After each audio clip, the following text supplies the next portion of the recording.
তো দুপুরবেলা খেতে খেতে তোমাদের সাথে কথা বলতে বলতে আর কথা বলা হয়নি। তো কিছু কথা হচ্ছে, আমার কাছে কয়েকটা কমেন্ট এসছে, যেগুলোকে আমি ডিলিট করে দিয়েছি। সরি, তোমরা ওই ধরনের কমেন্ট আমাকে করো না। কি হচ্ছে, কে কি করছে, আমার কোনো বিন্দুমাত্র কোনো ইন্টারেস্ট নেই।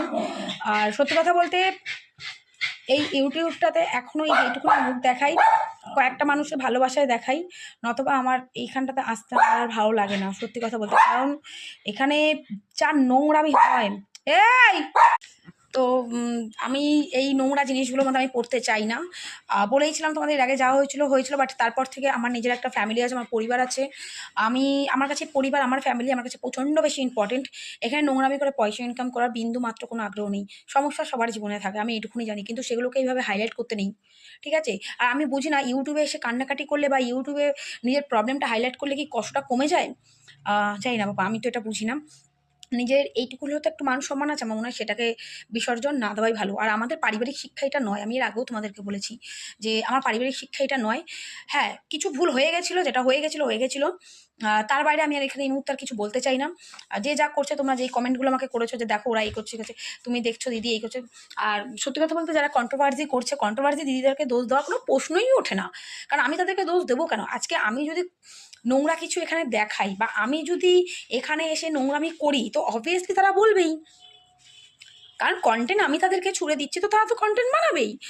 ব্যক্তিগত সমস্যা প্রত্যেকের লাইফে আছে, কেউ বলতে পারবে না যে আমি এখানে 110% ভালো আছি, সুখে আছি। কেউ নেই ভাই, কেউ না। সবার কোথাও না কোথাও কোনো না কোনো সমস্যা আছে। তার মানে এটা নয় যে এখানে এসে সেই সমস্যাগুলোকে ওপেন করতে হবে, এটা কোনো কোর্ট আদালত নয়। আর যারা করছে, তোমরা এটা শুধু ভেবে নাও, যারা এই নোংরামিগুলোকে এখানে দেখাচ্ছে, তার মানে তাদের পয়সার খুব কম পড়ে গেছে, এখানে এসে নিজেদের সম্মান বেচে খাচ্ছে, পরিষ্কার কথা। তো আমার তো মনে হয় এখানে বেশি নিজের মান সম্মান ধুইয়ে খাওয়ার চাইতে প্রস্টিটিউটের লাইনে গিয়ে দাঁড়িয়ে থাকা ভালো, অনেক বেটার।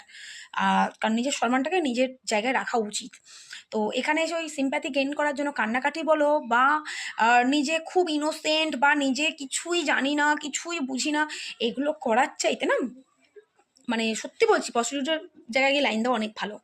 কারণ একটা সোশ্যাল মিডিয়াতে সবাই একটু ভালো কিছু দেখতে আসে, মেন্টালি রিল্যাক্স হতে আসে, এত ক্যাচরা করতে ভাই আসে না। আমি এই জিনিসটার সাথে একদমই পক্ষপাতিত্ব নই।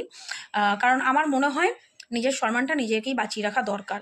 আর তার জন্য একটা পারিবারিক মিনিমাম শিক্ষা থাকা দরকার। যদি পারিবারিক শিক্ষা না থাকে, নিজের সম্মান কেউই রাখতে পারবে না এখানে। আর আমি ওই যে বললাম, কন্ট্রোভার্সি দিদিদেরকে তো আমি দোষই দেবো না, কারণ তারা যেটা দেখছে সেটাই বলছে, ঠিক আছে? আমি যেটা দেখাবো তারা সেটাই বলবে, এটা কমন ব্যাপার। আমি দেখানোর জন্য বসে আছি, তো মানুষ বললেই দোষ? এটা ভুল কথা নয়। তো যাই হোক, আমার এইটুকুনি বলার এই বিষয়টা নিয়ে। আদার্স আমার কাউকে নিয়ে, সে যে কেউই হোক, আমার কাউকে নিয়ে সিঙ্গেল কিছু বলার কোনো ইন্টারেস্ট নেই, কারণ আমাদের প্ল্যান নিয়ে আমরা খুব ব্যস্ত।